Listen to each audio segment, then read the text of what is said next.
Muy buenos días. Hoy nos encontramos aquí en el espacio de reflexión y de crítica del periódico Cambio de Michoacán, en un escenario que hemos denominado Cambio en el Debate. Y hoy nos acompaña en este espacio el maestro Arturo Espinosa Maldonado, y con él vamos a platicar, a pensar tres asuntos fundamentales. El primero se refiere a cómo está hoy día en América Latina la problemática de la educación. En segundo término, hablaremos de un programa educativo, un proyecto educativo alternativo que tiene la CENTE en Michoacán, que se refiere a las escuelas integrales.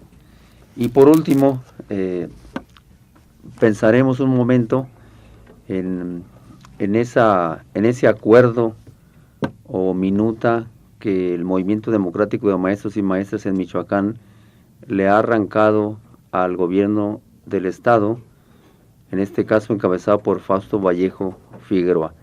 Arturo, muy buenos días. Pudiéramos iniciar nuestras reflexiones aquí mañaneras sobre cómo observas tú estos procesos educativos y culturales y políticos en América Latina, así una panorámica general. Muy buenos días, maestro Rafael Mendoza Castillo. Es un orgullo, una satisfacción estar en este espacio Cambio en el Debate y sobre todo, bueno, tener muy de cerca una trayectoria, una experiencia académica y política como la suya y que nos invita a profundizar en temas críticos que son muy necesarios en este momento. Bueno, en América Latina tenemos un primer problema en torno a la educación. Las medidas de reforma en los últimos años obedecen a políticas exógenas, digamos, que son impulsadas por organismos transnacionales con intereses económicos y no pensado en la grandeza de nuestro continente, mucho menos de nuestros países. Son políticas que obedecen a intereses muy específicos bajo lo que yo denominaría la razón privada. Eso es lo que tenemos en América Latina en torno a la educación en lo general, pero sin embargo América Latina se viene moviendo en este momento en un proceso muy interesante a través de movimientos sociales que le han dado a la educación un viraje muy importante. De eso comentaría de manera muy breve cómo movimientos sociales han venido aportando a la educación formal algunos elementos que pudieran fortalecer proyectos educativos pensados en la grandeza de las naciones, pensados en las identidades y los contextos concretos de cada nación. Un primer movimiento muy interesante en América Latina me parece que es un movimiento argentino piquetero, que a raíz de la crisis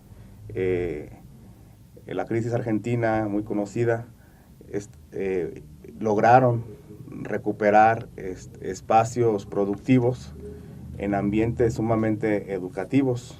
Otro movimiento muy interesante es el movimiento de los sin tierra en Brasil, que a partir de la recuperación de la tierra se plantea no solamente romper con el monopolio de la tierra, sino con el monopolio de la educación. Entonces empiezan ellos a desarrollar una serie de escuelas para todos, para niños, para adultos, en función de su proyecto y en función de las necesidades de formación. Y un proyecto interesante también es el que en este momento abandera la Coordinadora Nacional de Trabajadores de la Educación en nuestro país, en México. Entonces fíjate cómo este movimiento es parte de lo que se viene estudiando en América Latina. Arturo, ¿cómo se dice que todo proceso de globalización a veces se enfoca exclusivamente en la parte económica? Pero este proceso de globalización implica también una injerencia en la parte de las interpretaciones, de las visiones del mundo, que tiene que ver exactamente con un impacto también en la parte de la conciencia de los niños, de las niñas. ¿Qué tanto afecta este aspecto a la formación de los estudiantes en general en América Latina y específicamente en México? Sí, este proceso de globalización económica de corte neoliberal ha influido en los sistemas educativos y en los trayectos de formación, digamos, a nivel general, y bueno, que han tenido de alguna manera, han tenido sus motores en los medios de comunicación y en los mismos currículums educativos. Esto tiene una afectación muy grave. A mediados del siglo pasado, Herbert Marcuse llegó a plantear la dificultad de la formación de un sujeto unidimensional, o sea, un sujeto, digamos, formado a beneficio, ¿no?, de un poder, un poder omnipotente, así se le ha denominado. Yo diría que tiene su anclaje en lo que es el capital. Y sin embargo, esto que él planteaba parece que es parte del proyecto de formación que hoy se viene desarrollando a partir de este modelo económico de globalización, y que su afectación mayor está en la formación de una generación con muchas posibilidades digamos, de sumarse de manera ciega a estos proyectos, pero también con posibilidades de establecer rupturas. La misma globalización económica, a pesar de las afectaciones políticas, también ha generado en su seno proyectos de emancipación. Eso es muy interesante, es algo que nosotros hemos denominado procesos de ruptura educativo en función de una liberación de un sujeto social. Entonces no es posible quedarnos con aquella idea de un determinismo económico sobre la conciencia, sino que existen esas rupturas o fisuras que le permiten a la persona, al sujeto, a las instituciones, realmente resistir estos impactos. Claro. Sí, desde mi punto de vista así lo es. Y la muestra está en todo lo que hoy viene sucediendo en América Latina y en sistemas educativos alternativos. Bueno, en ese sentido, pasaríamos sobre por esta panorámica. Hay propuestas, hay proyectos educativos alternativos. En este caso, en Michoacán, la sección 18 democrática o la coordinadora tiene una serie de programas que de alguna manera apuntan exactamente a resistir estos impactos de la globalización, y se plantea a la coordinadora un programa que le ha denominado escuelas integrales, que en un principio recuerdas que eran experimentales. En este momento, ¿cuáles serían los elementos importantes de esa resistencia en cuanto a una educación que se pretende hoy convertirla en un mercado, en una serie de propuestas que le llaman ahora estrategias de aprendizaje por competencias? ¿Qué plantea, qué novedad plantea el programa de escuelas integrales en Michoacán? Sí, yo creo que lo primero es convertirse en un proyecto de oposición sumamente pedagógico y comunitario. Eso es muy, muy importante para poder hacer frente a estas políticas educativas neoliberales. El programa de escuelas integrales nace en el 2003 de manera formal, con 8 escuelas en todo el estado. Hoy, en el 2012, tenemos 70 escuelas integrales en todo el estado de Michoacán, y que bueno, el horizonte del programa es la construcción de una nueva escuela, una nueva comunidad, y de un sujeto crítico crítico en el sentido de establecer grandes principios educativos que a mi ver no aparecen en los sistemas formales, en el sistema educativo oficial, principios como educar en la solidaridad, educar en el trabajo, educar en el cuidado del medio ambiente, educar en la creatividad. Son principios que nosotros hemos retomado y con 3 grandes componentes a transformar. El primer componente a transformar es la relación educador-educando-comunidad, una triada muy importante en la educación. Y el segundo componente es la reorganización de la escuela. Y un componente muy importante que para nosotros, nosotros consideramos estratégico, es la reconstrucción de la práctica educativa a partir de una nueva formación docente. Y finalmente, otro gran plano de transformación de las escuelas integrales es la vinculación escuela-comunidad en 3 grandes dimensiones, ¿no? La primera dimensión es en cómo la escuela recupera la centralidad que perdió.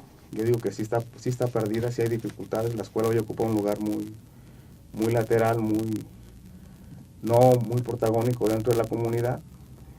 Y yo creo que es muy importante para todos en este momento sí ubicar la educación como una palanca de transformación social.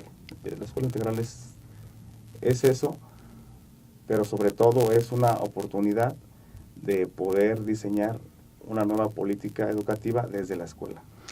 Y esta parte de la escuela y la comunidad, parece que hoy día hay una escisión, una separación entre la escuela y la comunidad. La escuela integral, ¿cómo traza esos puentes, cómo diseña esos puentes entre la escuela y la comunidad? ¿Qué papel juega, digamos, el padre de familia y los diferentes componentes de la comunidad en la escuela? ¿Cómo se va creando una identidad entre la escuela y la comunidad? Sí, la escuela integral es un proyecto comunitario. Y en ese sentido, los actores que convergen en el modelo de escuela tienen una tarea muy generosa, que es la de diseñar el proyecto de escuela-comunidad en función de las necesidades del contexto. Entonces la escuela, en ese sentido, se obliga a educar con contenidos educativos situados y que pudieran estar resolviendo necesidades de formación muy concretas del propio espacio contextual. Eso es lo que nosotros hemos denominado una educación comunitaria, pero también estableciendo proyectos productivos con las comunidades, proyectos de formación y cultura. Entonces, esto no es un diseño desde los docentes, es un diseño desde la comunidad. Entonces, son ellos los grandes actores que reinventan el proceso educativo junto con sus maestros. En este caso, la escuela integral, si la comparamos con la escuela tradicional, en donde la escuela tradicional predomina esa transmisión del conocimiento, como que subrayan esta importancia. Y efectivamente, este tipo de posición pedagógica lo que hace es como que hay un predominio sobre la memoria, sobre la retención. Y entonces la escuela integral, ¿qué propone en ese sentido para superar esta parte tradicional de nuestras escuelas? Sí, el método de trabajo de la escuela integral es sumamente dialógico. Nosotros no nos movemos en lo que se le ha denominado la transmisión de conocimientos o el maestro como el centro del saber en el proceso educativo. Nosotros lo que hemos logrado a partir de estos años es la renovación pedagógica en el sentido de poder establecer relaciones muy horizontales en en el espacio escolar y comunitario en la medida de reconocer que los sujetos o que tanto los alumnos como los padres de familia son productores de cultura, no solamente el profesor. Esa es una gran diferencia con la escuela tradicional. Y en este caso, por ejemplo, esa parte de llevar directamente a la escuela la parte democrática, ¿qué papel juega allí efectivamente el estudiante, el padre de familia, el maestro? Porque sabemos que nuestra escuela tradicional es muy antidemocrática, es decir, hay como un centralismo del poder en donde el maestro es el que sabe y el estudiante no sabe. Es decir, ¿cómo se rompe esa relación de dominio entre el que sabe y el que no sabe en el caso de las escuelas integrales? La escuela integral es un territorio de aprendizajes y a su vez también es un espacio donde se tiene la oportunidad de dimensionar escenarios de construcción del conocimiento, pero también de identidad política. Y un espacio muy importante es la asamblea de los niños. Es un espacio de democratización, no solamente del conocimiento, sino también de formación política, digamos, desde la infancia. Que esto no es, digamos, nada exagerado, es una necesidad en este momento. O sea, el niño como protagonista de su propio proceso de formación. Entonces, esa es una asamblea para decidir, para compartir, para conocer, para empezar a soñar juntos no solamente qué es lo que queremos dentro de la escuela, sino qué queremos más allá de la escuela. Y sobre todo desde una etapa muy importante como la infancia. Y efectivamente, como quería Pablo Freire, cómo tener abiertas las puertas, las ventanas de la escuela sobre el mundo social, que al final de cuentas el niño está relacionado, vinculado con ese mundo social, y efectivamente la escuela tradicional como que tiende a encerrar al niño en un mundo de conocimientos que me parece como muertos, como cadáveres, y la escuela tradicional olvida efectivamente ese vínculo con el mundo social, que es al final de cuentas muy influyente en la formación de los niños. ¿Cómo rompe la escuela integral esa parte? Sí, esto es muy importante. Y bueno, en tu reciente artículo aquí en El Cambio de Michoacán, que bueno, el día de hoy sale publicado, La causa de los niños, efectivamente un primer elemento de ruptura es pensar en los niños. O sea, no es pensar en el proceso educativo de manera fría, de manera artificial, sino pensar en lo concreto, qué es el niño, qué quiere el niño, en dónde está situado el niño, cómo se ve el niño más allá de la escuela y cómo se ve en un futuro el niño. Y entonces nosotros pensamos no una escuela encerrada en las cuatro paredes de un salón o en un espacio territorial muy específico, sino una escuela en la vida. Es decir, una escuela que influya, pero que también sea influida por el contexto. Entonces esto nos lleva a establecer una escuela comunitaria, una escuela que sus procesos educativos tienen que salir más allá del espacio escolar. Entonces esto implica trabajar con proyectos muy concretos fuera de ella.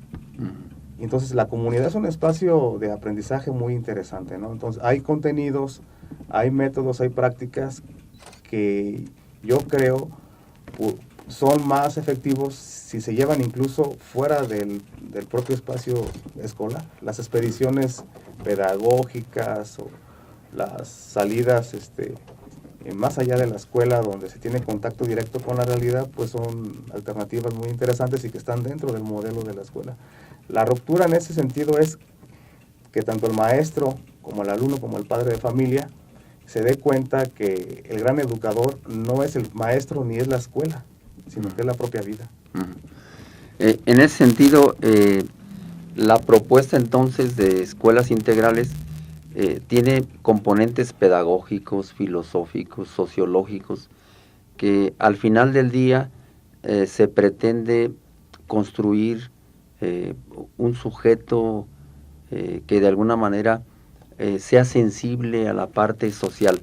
Y esto es curioso porque decimos que somos seres de conciencia, pero en los programas, en los planes de estudio, no hay una introducción a la conciencia. Se dice que somos seres de pensamiento, pero no hay en los programas y planes de estudio una introducción al pensamiento. Y algo más importante, dice que somos seres de acción, seres prácticos, pero no hay un planteamiento que nos diga introducción a la práctica, a la praxis, ¿verdad? ¿Sí recupera estos componentes la escuela integral propuesta por la CENTE en Michoacán? Sí, la escuela integral, desde sus inicios, desde el 2003, nosotros colocamos como un debate, digamos, estratégico, la gran pregunta, ¿no? ¿Para qué la escuela integral? Y entonces había un conjunto de compañeros que colocaba la escuela integral como un modelo educativo para resolver el problema de la calidad educativa, y otro conjunto de compañeros que, bueno, planteábamos la escuela integral como un espacio para poder recuperar la comunidad dentro de ella, pero también en esa relación dialéctica, ¿no? La escuela en la comunidad y la comunidad en la escuela, pero también para poder reorganizar junto con la comunidad o reconstruir el tejido social. Esto tiene que ver con lo que tú planteabas, o sea, la conciencia, el acto de pensar en la escuela, en el modelo oficial, está muy rezagado porque no es parte del proyecto educativo. El proyecto educativo, por competencias y centrado en lo que ellos llaman la calidad de la educación, es un proyecto educativo que no tiene como premisa fundamental el acto de pensar, mucho menos el acto de filosofar, que es muy importante en las escuelas. Como la pregunta. Como la pregunta. Efectivamente, o sea, no educamos con una pedagogía de la pregunta, ¿no? Que es donde nosotros pudiéramos encontrar un primer anclaje para poder trabajar esto de la conciencia, esto del enseñar a pensar o enseñarnos a pensar conjuntamente todos. Entonces sí tenemos una dificultad allí en el modelo oficial, y en la escuela integral hay un intento, ¿no? Hay una ruta crítica que es precisamente la pedagogía de la pregunta, la cual nos pudiera resolver ese problema, y que lo ha resuelto en gran medida. ¿Y qué tan importante es el hecho que en una escuela integral los niños encuentren ahí su alimento, su comida? Esto de alguna manera sí es muy distinto a la escuela tradicional. Ahí el niño encuentra sus alimentos y de alguna manera estamos como pretendiendo alcanzar ese valor de la igualdad ante un proceso de conocimiento.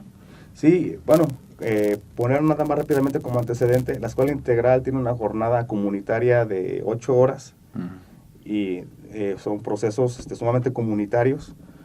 Y bueno, dentro de esa jornada tenemos un espacio de alimentación para los niños, en la mañana con un almuerzo, y bueno, ya en la tarde pues la comida. Y fíjate que nos ha resuelto este problema de la alimentación y muchas cosas, ¿no? Que tienen que ver con el asunto o con este problema, ¿no? Que se está viviendo, ¿no? De la alimentación a nivel social, pero sobre todo ha sido un espacio de identidad, de empezar a reconocernos como iguales, fíjate, o sea, eso es muy importante.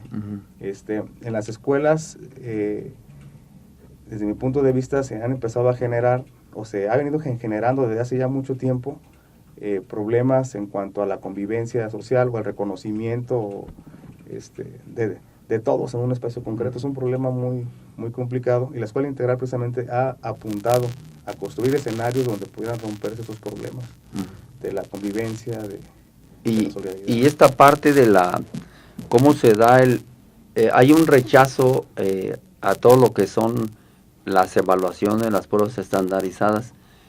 ¿cómo resuelve el problema de la evaluación la escuela integral? Sí, bueno, nosotros de entrada no evaluamos, pero el instrumento de evaluación no es el examen, no es el evidenciar los desarrollos de cada uno de los muchachos, sino es la reflexión pedagógica de lo que hacemos a diario, todos, maestros, alumnos, padres de familia, lo que hemos dejado de hacer y lo que podemos hacer. Son reflexiones sumamente pedagógicas, pero también creo yo que un problema que también tenemos que reconocerlo, es cómo encontramos un instrumento horizontal, que no sea el examen, que no sea una prueba estandarizada, porque ese es un problema. Las pruebas estandarizadas en el país son un problema mayor, ¿no? Porque son pruebas para niños que están en Chihuahua, que están en Chiapas, que hablan ante una desigualdad. Son pruebas estandarizadas que, de mi punto de vista, son antipedagógicas y no deben de estar presentes en el sistema educativo. Sin embargo, bueno, son recomendaciones de la OCDE, como lo comentábamos en un principio, y lo que nosotros apuntamos es efectivamente una reflexión colectiva de los procesos educativos. Sí, ¿Y cómo sabríamos es decir, la escuela integral es una propuesta pedagógica, sociológica, psicológica, incluso filosófica, pero cómo nos daríamos cuenta nosotros del ritmo, del proceso, sí, para rectificar errores, para impulsar aciertos? ¿Cómo se hace en la escuela integral?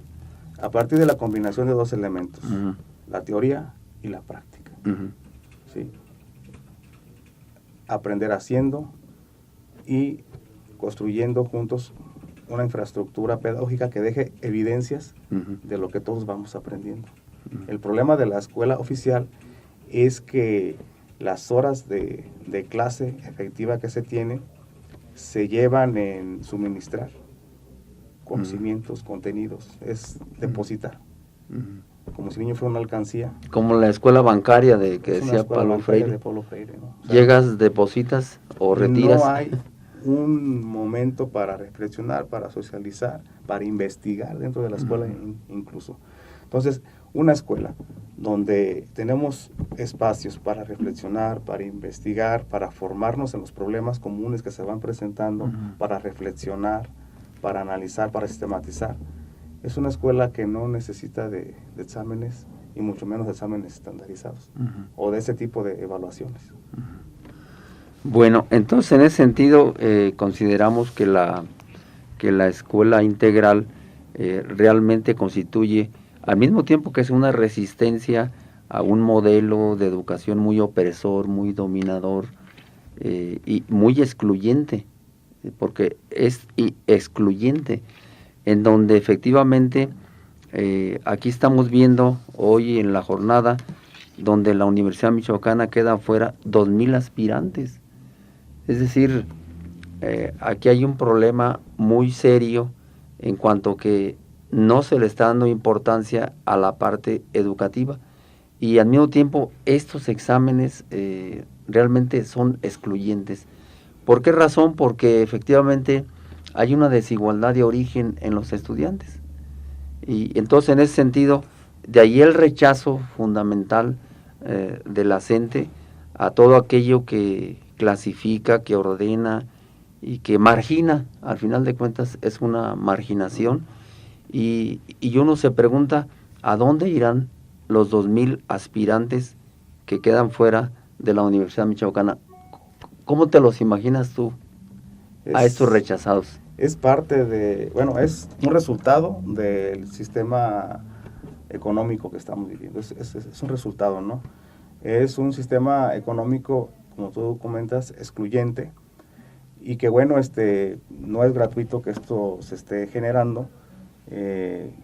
Fíjate, Rafa, que existen informes muy fundamentados, no son inventos de nosotros, de la coordinadora, pero donde incluso es un modelo económico que plantea que solamente el 20% de la población basta para seguir, digamos, reproduciendo, ¿no?, ese modelo económico, y el 80% no es necesario. En ese sentido, ¿cómo valoras tú este proceso de lucha, esta batalla de la Coordinadora de Trabajos de la Educación en Michoacán, en el sentido de hoy haberle arrancado una minuta? O, ¿no les gusta a los gobernantes hablar de minuta? Bueno, vamos a hablar de un acuerdo que se acaba de dar entre el gobierno del Estado, el gobierno priista del Estado y la Coordinadora. ¿Qué resaltarías tú de este acuerdo? Porque hay elementos o gente que afirma que pues lo importante fue las cifras, lo económico, pero tú ¿cómo verías esta parte? ¿Hay otros elementos de mayor significación que la parte económica? Sí, la actual jornada de lucha magisterial generó una minuta, yo diría, extraordinaria, en el sentido de que no fue una apuesta por la parte económica. De hecho, tenemos ya algunos periodos que nosotros hemos dicho que no es lo importante, sino la parte educativa, la parte pedagógica. Y esto quedó develado en la propuesta de ir a un congreso de educación sumamente incluyente, con los actores relevantes del proceso educativo, los maestros, los padres de familia, los alumnos, los investigadores y todos aquellos interesados en la educación. Vamos a un congreso de educación que desde mi punto de vista es el elemento más significativo de esta minuta, pero que también tiene que ver con la posición del magisterio democrático, del rechazo a la actual política educativa neoliberal, y cómo a partir de un congreso, bueno, pudiéramos llegar a acuerdos sociales, ¿no?, acuerdos sumamente colectivos. Me parece que ahí está la trascendencia de esta minuta. ¿Consideras que esta parte la más cualitativa en ese sentido?